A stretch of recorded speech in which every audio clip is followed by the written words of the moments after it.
everybody, and welcome to another episode on my channel.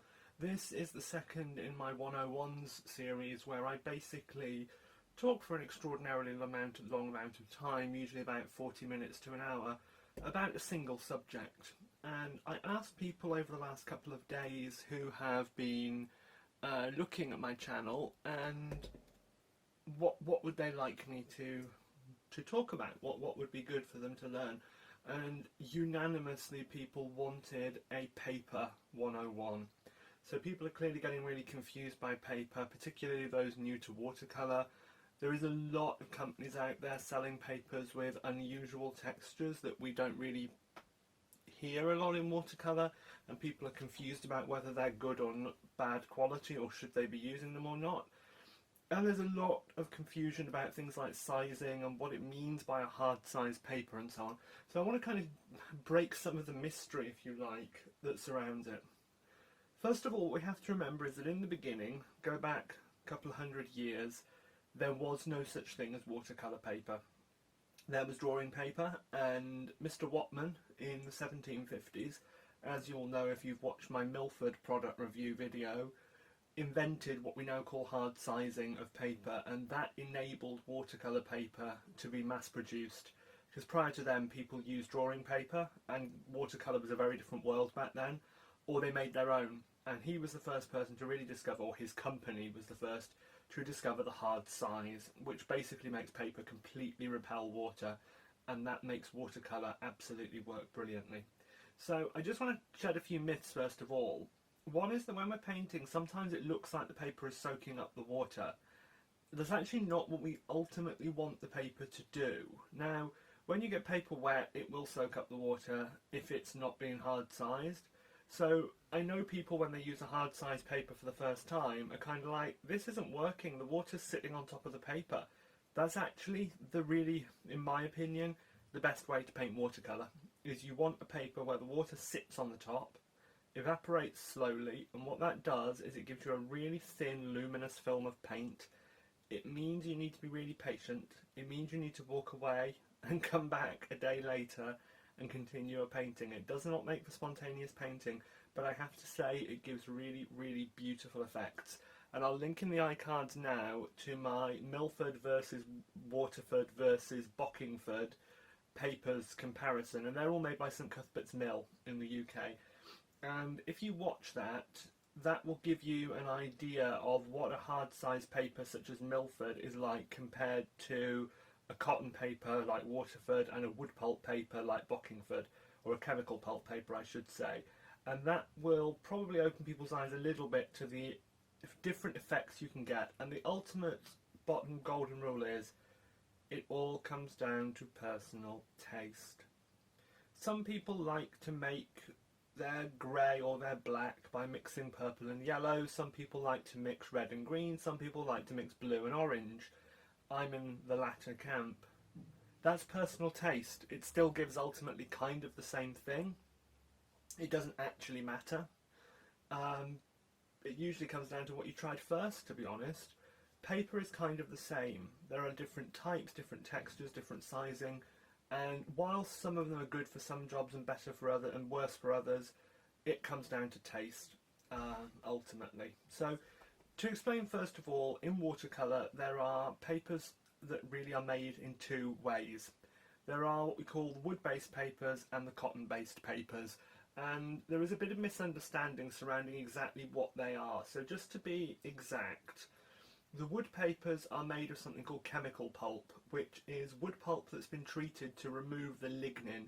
The lignin is a very hard fibre, or a very hard chemical, I guess, that is usually bonded to cellulose chemically as lignocellulose within the wood, and it chemically cleaves off the lignin. Now the lignin is a problem.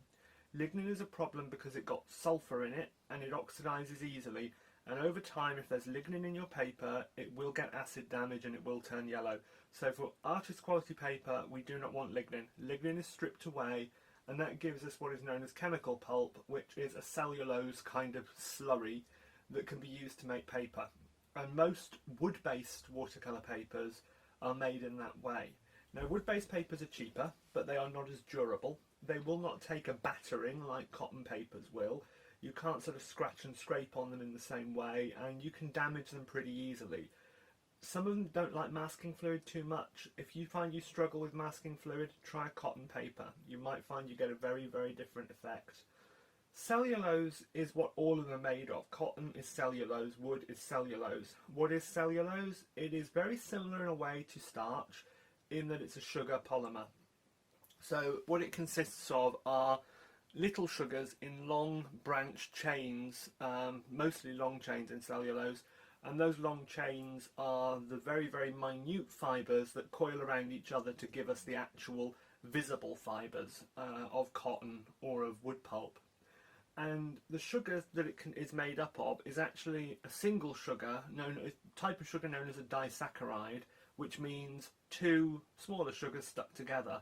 So an example of a disaccharide is sucrose, table sugar. That's two sugars joined together. The disaccharide that cellulose is made of is something called cellobiose, and the name means cello from cellulose, bi is two, and ose is the ending we use on all sugars. So anything ending in ose is a sugar. So cellobiose is the double sugar that comes from cellulose, if you want to translate the name. And the two sugars it's made of are glucose, and they're joined in a very specific way, where a very specific type of bond, and then those units are joined to each other using a different type of bond in a different place on the molecule. So I've told you about wood paper. Cotton paper is what I would say most artists probably use. It is certainly something that I don't recommend a beginner starts with, because cotton papers can behave in an unusual way. They can be a bit difficult to get to grips with. So I don't personally think an artist quality cotton paper that is ridiculously expensive is a good thing for a beginner to start with. So start with wood pulp, learn your trade, migrate onto cotton when you feel confident enough to do so. It has different properties in terms of how it handles water, how much water it needs, what it can and can't do. And to be really honest, it's easier to make a mess of a painting with cotton paper if you don't know what you're doing, because it can go so wrong. So be careful.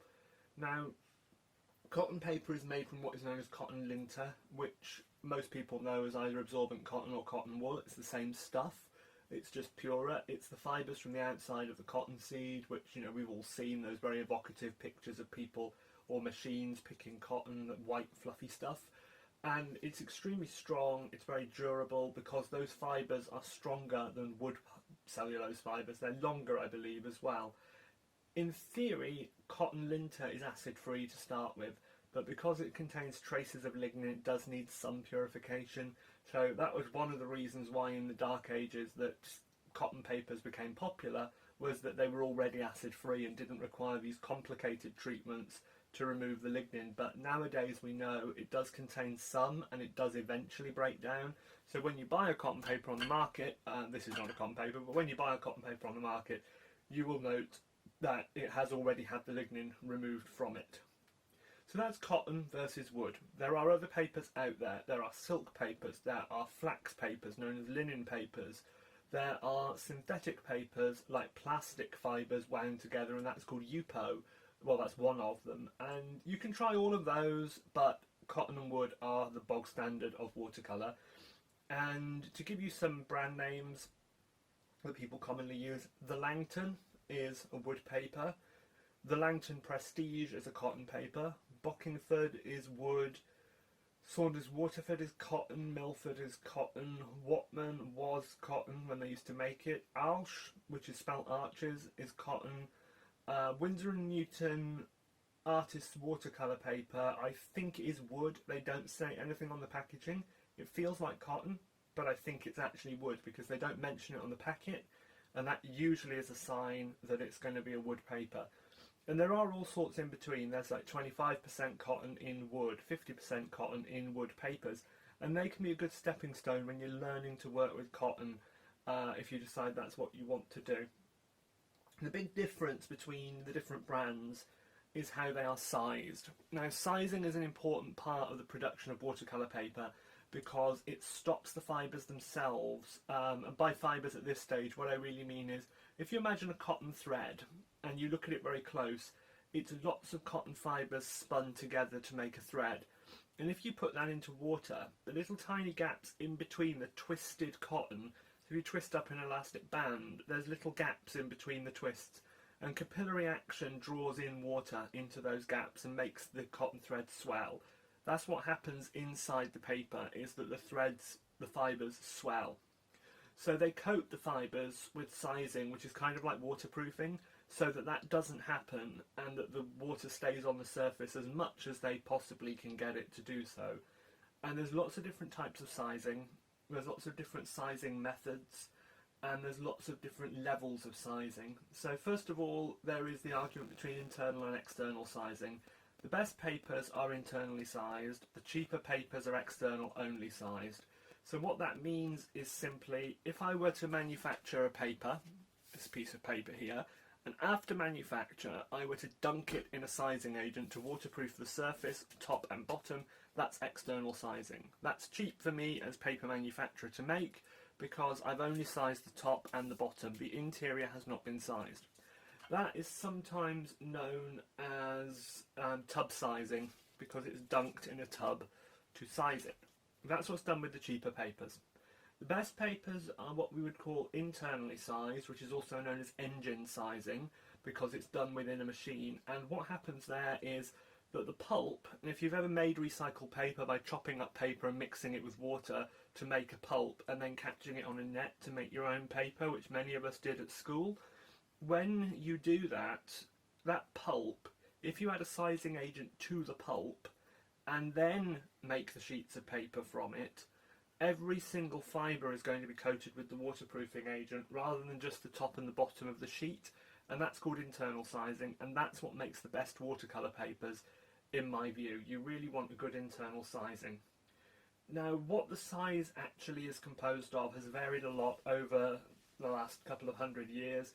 At one time it was almost always gelatin or rosin, which is pine resin, or similar kinds of gooey proteinaceous or resinaceous substances, and they were usually fixed to the paper using alum, which is a mordant used in dyeing, in a similar way to bind it, cross-link it, to make it into a tough waterproof layer. These days gelatin is not used that much. It tends to be a series of different chemical organic sizes that are used that just render the surface hydrophobic, if you like. So what you have is the actual size molecule. If you imagine this water brush, I'm going to do a review of this, it's crap. It's by Durban, it's absolute rubbish, and I'm going to be doing a review of it very shortly. If you imagine this end loves water, this end hates water, the way that the sizing process actually works, a molecule like that that's got both ends is called amphiphilic because it can go either way.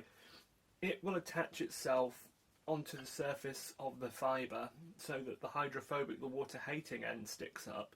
And if you imagine a whole sea of these covering the paper, when water sits on, it can't soak down through because it's hydrophobic, it repels water, the water sits on the top, and that's what we want. That's a microscopic layer, of course. You can't even see that with an electron microscope. It is so tiny, but it's so very critical in the way paper works in the realm of watercolour. There is, of course, other ingredients in the paper. The paper is not just wood pulp or cellulose. There may be fillers in there, such as titanium dioxide, kaolin, also known as china clay, talc, chalk powder. Those kinds of ingredients are in there to fill it out and to give it a bit of structure. And in some papers you get that, in some papers you don't. There will be a binder in there, which is a type of glue that helps hold it together. And often there will be something known as an optical brightener. And an optical brightener is probably reminiscent to most people watching this of washing powder or washing detergent, because they often advertise that they have optical brighteners in them to make one's whiter than white, as I think the phrase they still use from the 1950s goes. And what that means is it's a chemical in there that if you watch my fluorescence video, linking very shortly in the iCards, you'll know that ultraviolet light can make things emit a blue glow. So on this paper here, there's no real optical brightener particularly. You don't get a blue glow under this UV, but this paper, actually this paper has it a little bit, but not very much. This paper has it more, a typing paper, if I have a piece of it, or printed paper. Okay, so this box, that has an optical brightener. You can see bright blue. So what happens is, under the microscopic amounts of UV that come off of strip lights or the sun, when they hit the surface of a white item that's got an optical brightener in it, it emits a tiny blue glow, and that blue glow is just enough to offset the slight yellowness that natural cotton or wood pulp papers have. They're always very slightly yellow, and that offsets it. And in the same way, the reason we use them on white bed linen, for example, is it takes away the slight yellow that natural cotton bed linen has, and that it obviously gains over the years of use. And indeed, if one were to look at one's pillow when it doesn't have a pillowcase on it, and as an indication of the battering that bed linen takes, pillows always end up a very strange colour, and I don't know how that happens, but an optical brightener could in theory offset that. So that's what paper is made up of: brighteners, binders, fillers, which fibres they're made of, and the difference between the internal size and the external size. There is another difference in sizing, and that's the strength of the size. So if we were to use no size at all, you'd have a paper that soaks up water. We have that. It's called kitchen paper. That's a totally unsized paper. So is blotting paper. They swell when you get them wet because water gets between the fibres by capillary action, and it swells. And the best kitchen papers are the ones with no sizing. There are worse ones that have got a tiny bit of sizing because they're made of recycled paper from, typing paper, which is sized. Some size always carries over, so recycled paper is not quite as absorbent as totally unrecycled paper is. If you have a weak sizing, it's known as slack sizing, and if you have a very strong sizing, it's known as hard sizing. And hard sized papers like Milford, Whatman, Alsh and a few others are really a very different experience to paint on, because the water actually sits on the paper. It will sit on the top and it won't soak in whatsoever, and it'll dry really, really slowly, and that means you get a beautiful luminescent film of paint on the surface. The problem with less hard sized papers is that as the water soaks in, it will take some of the pigment or the dye from the watercolour in with it, and that will mean that what you end up with is actually kind of looks a little bit dull. So if you get the opportunity to try out Milford versus another paper, you will see that it's so clear. You get this bright, beautiful effect on hard sizing. Washes and mixing wet and wet are amazing on hard sized paper as well. And if you haven't seen that, my Milford paper review that I linked in the iCards at the beginning does show that. So do watch that, because that will show you exactly what hard sizing can do for you. Glitch is that hard sized papers like Milford are only available in really large sheets, so you'd have to cut them down yourself. Alsh does make it in blocks, but they're really expensive. But that will bring me on shortly to my next subject, which is paper sizes rather than sizing, and what they're suitable for, really. So when we buy paper, there's four main forms really that we can buy watercolour paper in. We can buy what we would call a loose sheet, often called an Imperial sheet because of the most common size. 22 inch by 30 inch is known in the paper industry as an Imperial sheet. You can get half Imperial, you can get quarter Imperial, you can get 1/8 Imperial. There are a whole host of other loose sheet sizes known as elephant, quarto, half elephant, all sorts of wonderful names, fool's cap, wonderfully evocative names. And then in Europe we have the A sizes. We have the A series, where our standard typing paper in Europe, which is about 30 centimetres by 22 centimetres roughly, is called A4. In the US you use letter as your equivalent, which is measured of course in inches, and letter is the equivalent, letter is kind of, it's not quite, but it's kind of a cut down version of Imperial. It might be an 1/8 of Imperial, I'm not entirely certain, but it's slightly off because at some point in history they rounded the size up, so it's not quite the same. But in the US you have letter and ledger as your standard papers. We have A4, half of that is called A5, double A4 is called A3, A0 is huge poster paper, and this little dinky paper here is called A6, which is about 4" by 6" roughly speaking. So we have different sizes, and that means if you buy paper from different manufacturers in the form of pads or blocks, if I were to buy them in the US, they would be in Imperial sizes, whereas in Europe they might be in A sizes, but more commonly they're offered in both types. So we could buy a Bockingford block in A4 or a Bockingford block in quarter Imperial. Both are available. So to explain blocks, apart from loose sheets, there is another loose sheet is available that is not paper, something called watercolour board, which is a sheet of Imperial paper glued during manufacture all over its surface onto a sheet of board. So it's like a stiffer version, and it's basically pre-stretched effectively. It stays on that board and you have to frame it on that board. The board is not always archival quality, so be warned about that, and it's really hard to cut down into smaller pieces, but great if you want to paint a 30" by 22" piece, to be really honest with you. Other than that, we get pads. Pads are, imagine, and this is a block actually, but imagine this was a stack of sheets of paper glued just along one edge or with ring binding along one edge.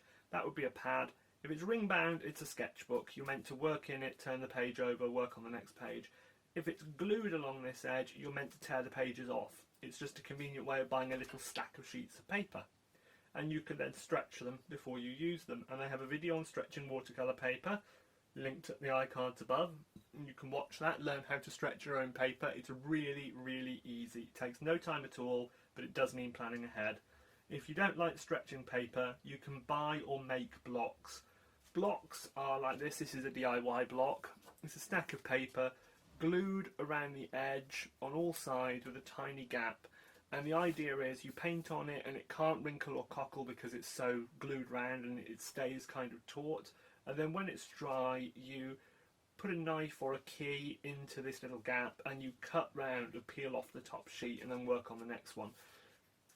Buying these is the most expensive way to buy watercolour paper because they're hard to manufacture, they are expensive. So to give you an idea, an Imperial sheet, which will make you about 8 sheets of useful paper when you cut it down, that will cost you in the UK between £4 for Bockingford, probably about £8 or £9 for Arsh. So £8 or £9 for the most expensive paper to give you 8 sheets.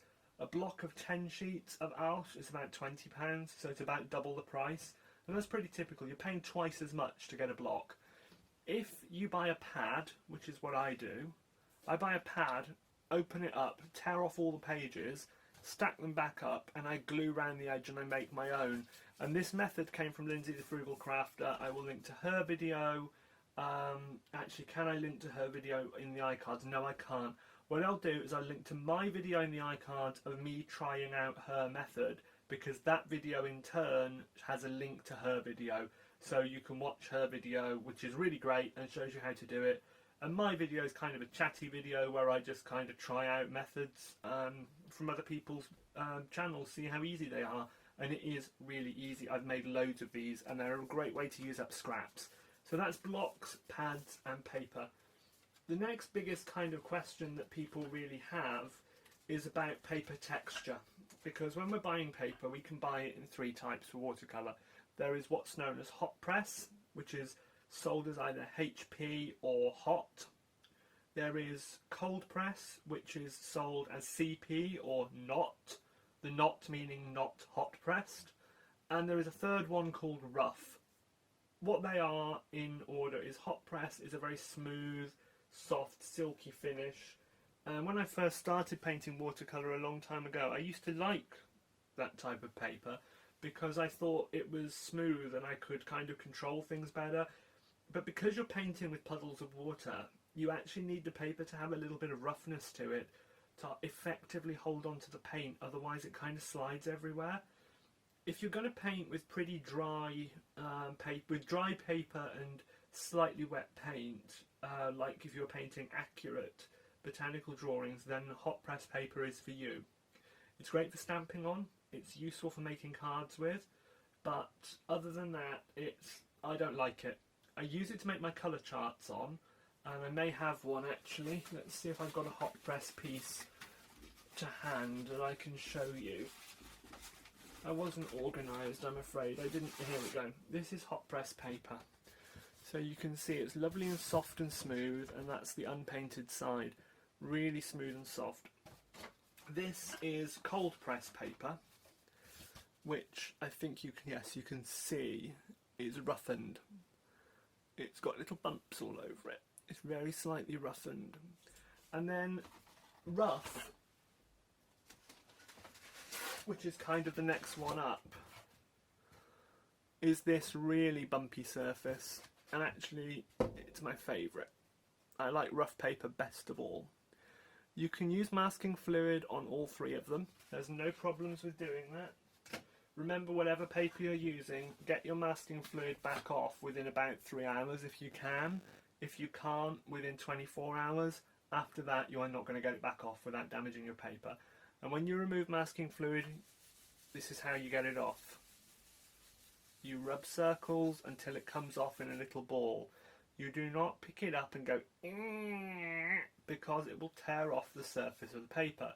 Even if it doesn't visibly do that, it will exfoliate the sizing. So when you come to paint, you'll get a dark patch. So don't ever do that. It's very naughty. I'm guilty of doing that, and I know it ruins things. I want to show you a few different common types or sizes of papers. So this is Winsor & Newton Artist Colour Watercolour paper. This, I think, is a wood paper that kind of resembles a cotton paper, and it's little. This is a pad, so you can see glued on one end, lots of sheets. I will turn this into a block, and actually what I'm going to do, this is A5, so it's 21 centimetres by 14.8, so it's pretty much 8 inch by 6 inch. And I will be cutting it across to make it 8 inch by 3 inch, and making two kind of panoramic blocks out of that. That was £3.99, so £6.50 normally. That's really expensive, considering I could get a big Imperial sheet that would make me twice as many sheets for about that price easily. I tend to like Bockingford as my kind of everyday, and this is an A4 Bockingford, so double the size of A5 to show you how it works. There we go. A4 is exactly double A5 by definition. The A series, I believe, was invented by Germans to avoid wasting paper, and it's a very German system because it is so precise and so elegant in that it doesn't have any wastage. It doesn't matter what, you know, if you're asked as a printer who has A0 or double A0 size rolls of paper to produce something that's A4, you're going to have offcuts, but from those you could cut A5, A6, A7, A8, which hardly exists, or A2 or whatever, because you'll never have waste. Whatever you cut down, the pieces left over will always be an A size, so there's never going to be any stupid waste. Because what I hate about using non-A size paper like Imperial sheets is sometimes, like when you cut down a big Imperial sheet, you'll get a piece left over down either side that is completely useless, like these pieces here. And I keep them actually, and I use them to make colour swatches on, so they're not completely useless, but it's waste that we shouldn't have to have. So this is an A4 block with 12 sheets. This is about £8.50, £9, so that's about $12–13 in the USA, I guess, if you were paying what we pay. And that's nearly 30 centimetres by 21 centimetres, so 12 inch by about 8 inch, not far off of that. And this is, it's a block. It's one of my favourite ways to paint is to use a block because of the absolute convenience of it. You're not sort of messing around. You can just paint straight on it, cut the sheet off, done, move on. I really like those. This is another block in a US size or an Imperial size. It's 9 inch by 12 inch. This is by Alsh. It's a 100% cotton, hard sized, very expensive. $36.71 for 20 sheets, but I got it discount. What I tend to do is if I'm giving a gift, I make it on this kind of paper, or Saunders Waterford or Milford, or something of very high quality that is cotton, because I know it will work. And if I make a mistake, I can pretty much, on the cotton paper, I can kind of scrub it out with a scrubbing brush without damaging the paper too much. You know, you have got a little bit of ability to do that. And what I use as a scrubbing brush are these, actually I'll get all of them. I have a little family of stencil brushes that I got with these gorgeous handles. These are made by Clear Choice, if that's a company name. I don't know, they were really cheap. They were like, I don't know, £2 or £3. There's a 5/16 inch, a 3/8 inch and a 1/2 inch, and these are horsehair stenciling brushes, and these are made by packing in the horsehair and then they cut them straight across with a knife, so you have a cut edge, which gives you a very rough surface. So when you're stenciling, it allows you to be pressed very hard so you keep the stencil against the paper and for it to work well. But they're great as scrubbing brushes for removing excess paint. You can just pop it on, and with a very slight bit of moisture you can just work it round, and even things like phthalo blue that stain the paper very heavily, you can just scrape just enough to remove them. That's a last resort. Usually I would take a wet brush, a clean wet brush, and wet the area, then take a very dry brush and just gently work it around and wipe away, and usually that will remove most things. But if it was a bigger mistake, these are great. The other thing that's great is a hog bristle brush that I know many people use, where you take a hog bristle oil painting brush like this and using a razor cut it straight across to make a stump, and you can use that to scratch away. This is from the Graduate range by Daler and Rowney. These sell in loose open stock in the UK for about £2 a brush, which is brilliant. $3 in the USA. They're sold as Simply Simmons. I think you cannot beat that range worldwide for value. Some of the brushes are crap, some of them are really good. I don't like the pony synthetic brushes. I think they can they're a bit greasy sometimes and they can really make a mess of your paper. But the oil ones are great because if you cut them down you can use them quite well for scrubbing and getting off your rubbish from your paper.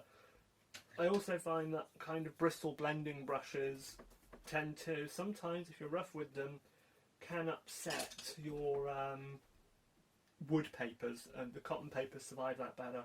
The brushes I don't like are these. These are these pony synthetic brushes, so you can see the shine is from synthetic, but the colour and the texture are from horsehair. So this is a mixture of horsehair and gold Teflon really. And they're nice brushes, but when you buy them they can be a little bit greasy. So you can get them wet and you paint on, and you note the water beads up and doesn't kind of go where it should go. And the reason for that is the grease on the brush. If you wash the brushes really well first with baby shampoo, you're not going to have that problem. So it kind of makes it all okay again. I want to show you another type of watercolour paper that I've seen is this really cheap one, which is virtually smooth. This is a drawing paper that's been sized. Okay, it gets sold as watercolour paper. Silk finish, satin finish. If you see any watercolour paper called silk finish, satin finish, anything like that, avoid it like the plague, because unless it's hot press, cold press or rough, it's probably not a true watercolour paper, and I would just steer clear. Now I use that because I bought it and I've got to use it, so I'm using it up as a sketchbook, and you know, I'm just trying out ideas that I know will look very different on real paper, but I'm just kind of doing it to experiment. And I wonder if I can show you why I abhor that. Probably not. I don't think I can be bothered right now, but suffice to say, that is not what I like. A little bit of paper etiquette and maintenance now. Store your paper in a dry place. I cannot state that strongly enough. If you have any sealed, completely sealable boxes, if you have small paper, and you buy your paper cheap like I do, you end up with a stockpile. I would recommend you store it somewhere that's relatively dry, not humid or anything like that. And my tip to you is if you can put it in a sealable box with some of those silica gel sachets that you get when you buy new shoes or new electrics, drop them in the box, that'll keep the paper dry. Because if it gets damp, it tends to cockle or curl before you get to it. What you mustn't do with paper, doesn't matter whether it's an Imperial sheet or a book, is do that. Because the grease from your fingers gets on the paper, and when you try to paint, you're going to have patches. So always wash your hands really thoroughly with soap and water before you start to paint. I know some people wear cotton gloves when they're painting so that they never touch the paper with their bare hands. I think that's overkill, but if you feel comfortable with that, you feel comfortable with that. Don't, if you're blotting to lift a colour, or you want to lift, I like to use a little sponge, you lift like so, or like so. You do not lift like that, because that ruins the sizing and the surface of the paper. And what it will do is, if you imagine some cotton thread or some string, it's easier to imagine this with rope actually. Imagine some rope and someone attacking one side of the rope with a file. It's going to fray and have little split fibres sticking out, and that's what you're doing to the paper on the microscopic scale. So when you paint on it, those little sticky up fibres will catch hold of the paint and make it do weird things. So that's an important piece of kind of paper maintenance. If you're using a block, make sure the paper dries completely before you remove it from the block. Same with stretched paper. It's really important that you do that. If you're going to use masking fluid, make sure your paper is dry when you apply it. So if you have put on a background wash, it must dry 100%. How do we know it's dry? You put the back of your hand on the paper, and if it feels any colder than a piece of completely bone dry paper, it's still a bit wet. To be honest, if I was going to put a mask over a background wash, I'd dry it overnight. Then I would do it, because it's just not worth the hassle. And when you are applying masking fluid, colour shapers, little silicone wedge tip, let me just focus that. These silicone wedge tip brushes, if you can call them brushes, are absolutely invaluable for putting on masking fluid. You can get a really fine, there we go, you can get a really fine line with them and they don't damage the paper, which is really useful. You might need to think a little bit about what brushes you're using with the paper. As I said, those horsehair cut stencil brushes and hog bristle will damage the paper. Now I have one hog bristle brush that I bought recently for watercolour use. This is from the Georgian range by Daler and Rowney, so it is a professional oil painting brush. It's a number 6 fan, if we can get focus on that. I hate focusing on brushes, it's really hard. It's a number 6 fan, trust me. So it's a professional oil painting brush. It's a really beautiful hog bristle.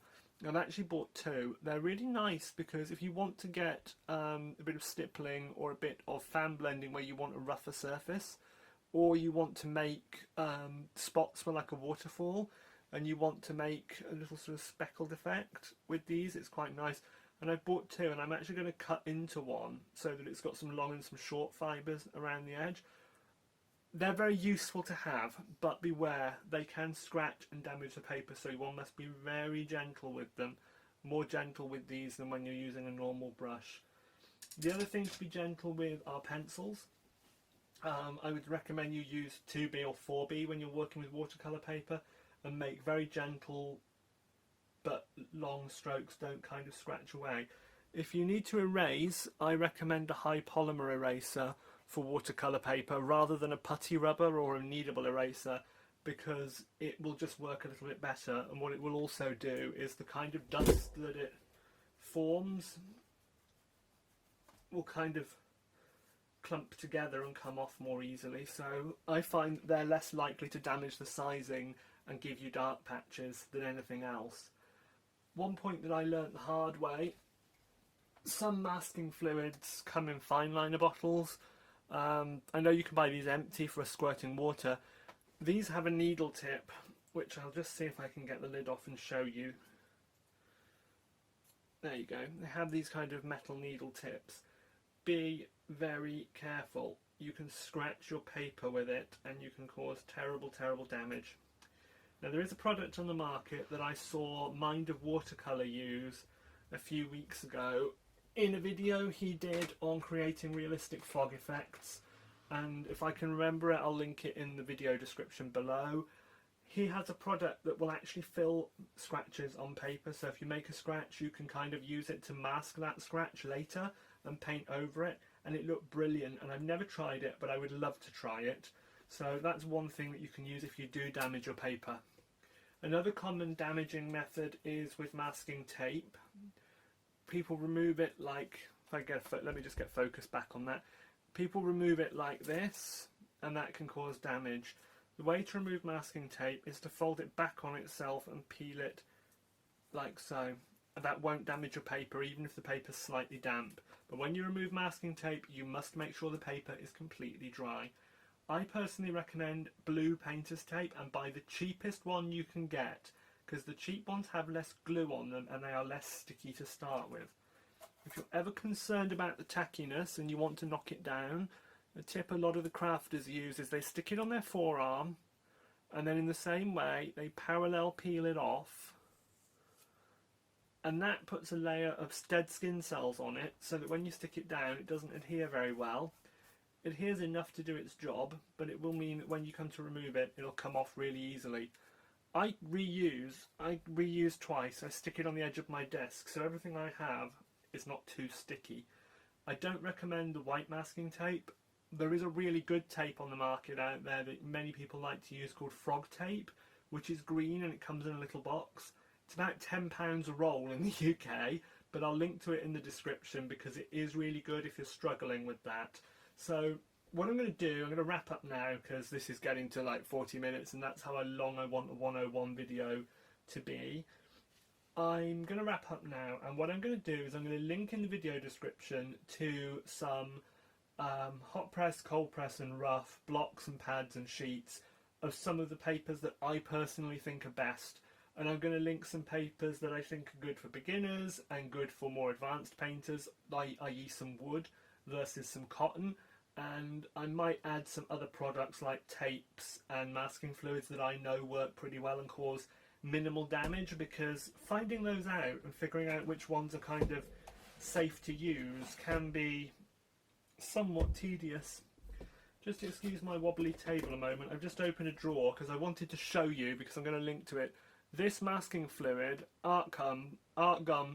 drawing gum by PEBEO, is my favourite. This always comes off, first of all, and what I really love about it is it's kind of blue, so you can see it.